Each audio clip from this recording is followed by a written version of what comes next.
Do you want to know how to get your kids to listen and engage? You're not alone. There are many parents who are wondering how to engage with their children, how to have the children care about what's going on. And they sometimes wonder, is it even possible? The answer is yes. I'm Nicholeen Peck. I teach parenting, good communication all over the world through the lens of the principle self-government. And in this video, we're talking about how to reach the children.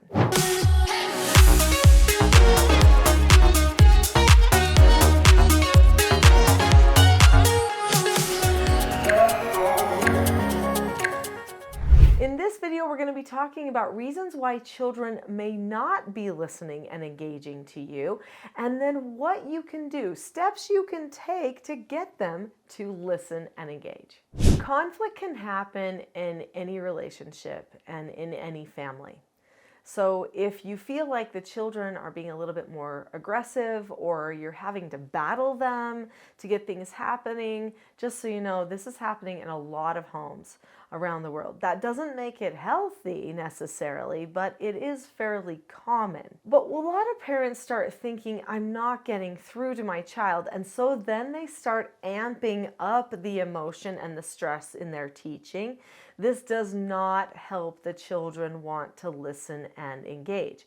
As soon as a parent gives in to conflict or starts initiating conflict, then the children start feeling like the relationship is not safe. When a person does not want to listen or engage in conversation with another person, it is usually because they are practicing protection of self. They are trying to keep themselves from getting hurt or being overly exposed. Maybe they're hiding something from the parent. That can be happening, but we have to ask ourselves, why would they be hiding something? Is it because of a guilty conscience? That would be a simple reason to be hiding. Or is it because they don't feel like it would be safe for the parent to know that they had made a mistake, or maybe thought something different than the parent does? Why would a parent want their child to feel like they are not safe? They wouldn't. Most parents want their children always to feel safe with them. And of course, the children want to feel safe too. So how do so many relationships end up feeling unsafe then? Well, it's because people get impatient in their communications. They start focusing on tasks and getting things done instead of connecting and listening to each other. Did you know that for your child to want to listen to you, they have to actually feel like they are listened to and understood as well? In fact, being understood or having a feeling of being understood and listened to is one of the key things that improves that sense of safety in the relationship. And we have already established that feeling safe is the most important thing for a person to open up to you. I want you to think just a little bit about one of your favorite relationships, maybe your dearest relationship or dearest friend. There's nothing that you couldn't tell them because they're always going to be understanding, caring, and listening. Sometimes that person doesn't even agree with you on things, but even then, it doesn't bother you because you know that disagreeing with that person is completely safe. Some people misunderstand and think that in order to feel safe in a relationship, everyone has to agree all of the time. That simply is not true. In fact, that view of safe is very immature. That's like, well, if I can't play my way, then I'm going to take my ball and go home. No, we don't have to agree with each other all the time. In order to feel safe, we just need to feel understood. Once we feel understood, then we can get our roles in the relationships back where they should be. Because as soon as we are not understanding each other, then our roles go out of whack.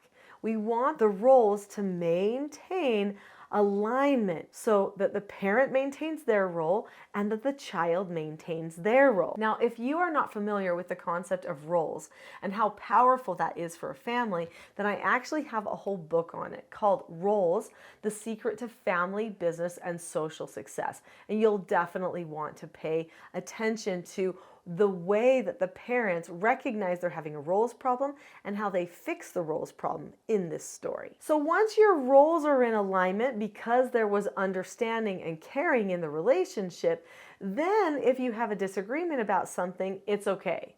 The child can say okay to the parent even if they don't get their way. And the parent can say, well, I see that a mistake happened and I can be okay with that and do some teaching. They can be okay too. If the roles are in the right place, the family doesn't have to argue as much. Now, if you've been following this channel for a long time, you know that I talk about skills of self-government. This is the Teaching Self-Government YouTube channel, after all. And everything I do, my podcast, my website, it's all called Teaching Self-Government. And that's because everything I teach ends up coming back to that principle of self-government. So what is self-government? Self-government is being able to determine the cause and effect of any given situation and possessing a knowledge of your own behaviors so that you can control them. So when I'm teaching my child self-government, I'm going to be using skills. And you know, I talk about many skills on this channel. There are skills for the child and skills for the parent. When the child learns certain skills, they should be able to be understood better. And it should prompt me to practice my good listening skills so that then I can get them to a place of safety so that they will then listen to me. It's always smart to start out being the listener. Then the other person prepares themselves to listen too. I want to talk with you about what you can do to help them listen, and I'm going to get a little bit specific. There is no way for me to cover everything in full detail that is in this book, Parenting a House United, or in my course, or contained in the cue card set that I have, the charts and the other resources. So I'm just going to be sharing a small bit today out of one chapter of this book, and then also one of the cards in the 8-card cue card set. The card that I'm going to be using today is the Parent Counseling card. Now, the Parent Counseling card gives a prompt for 14 steps that a parent can use to open up conversation with their child. If there is one question that parents ask me repeatedly on my Teaching Self-Government support group calls. So I do these calls every week where I answer people's parenting questions. And people will subscribe to these calls because it's super inexpensive. It's like $15 a month, and you can talk to me with a group every single week and get your questions answered and hear me answer other people's questions too. And in fact, but if there is one question that I get asked a lot, it's okay, but how do I talk to my child about fill in the blank? What exactly do I say, Nicholeen? How do I get them to care or listen? Somewhere in that neighborhood, I answer question after question on topic after topic. And one of the key things that I bring back to their attention is parent counseling sessions. Usually, if you've noticed a problem with a behavior that your child has and you have not previously addressed a skill that they can be using to solve this problem, then it's time to have a parent counseling session. If your child is not listening to you or not engaging in conversation with you, that is a problem that needs to be addressed.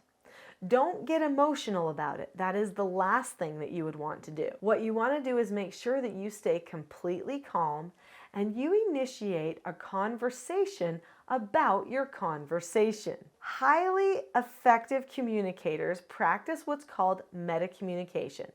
They talk about what they're going to talk about before they talk about it, okay?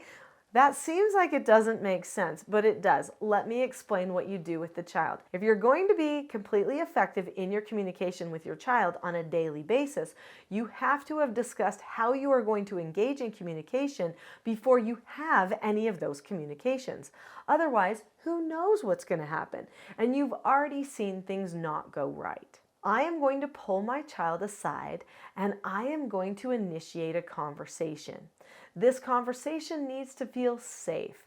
In fact, I might say to them something like, hey, can you come and help me in the yard with something? Now, that's just a regular thing that any parent might ask their child to do. Or you might be driving down the road and say, I've noticed something about us lately. Have you noticed that we aren't talking as much as we used to? And the child, of course, has noticed it. Whether they're shutting you down on purpose or whether it's subconscious, the reason that they're doing it, they've probably noticed the difference too.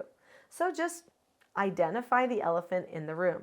So after you're out gardening for a few minutes or while you're driving in that car, then you ask that probing question. They'll answer, yeah, I've noticed, or not really, because maybe they don't want to talk about it, right? So they might be trying to shut you down. No matter what they say, you say, I've noticed, and I think we need to have some time talking about it.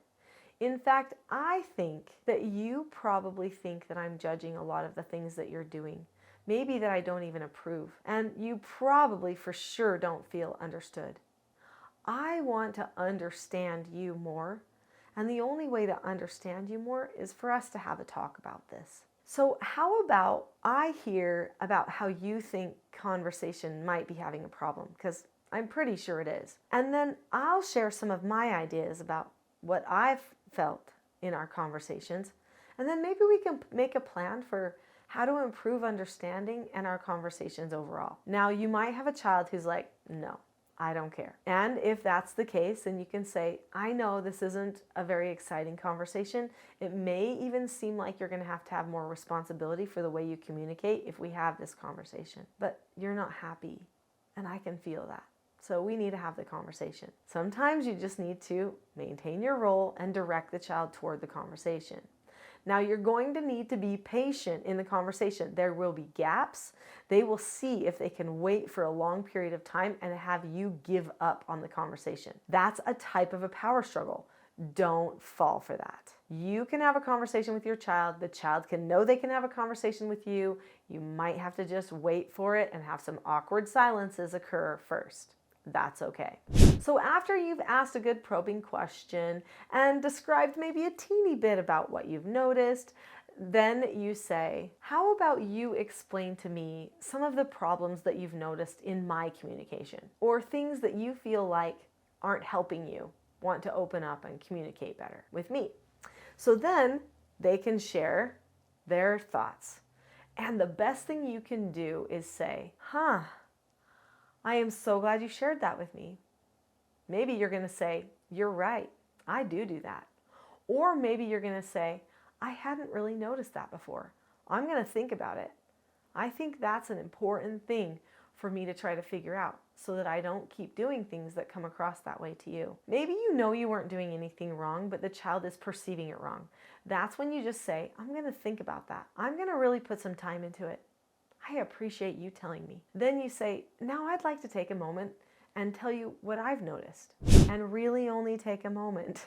Don't lecture forever and tell them what you've noticed. Then you might say, why do you think this is happening? Do you think that maybe we're not valuing each other's opinions very much? Or we're thinking that the other person is trying to attack us and instead of help us? Then have a discussion. Listen to your child. Hear what they have to say. Be open-minded again.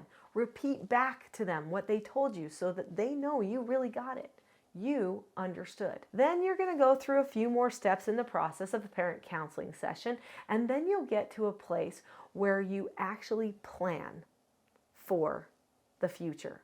And you say, so how should we change things? What type of communication should we have so that we don't fall into this trap again?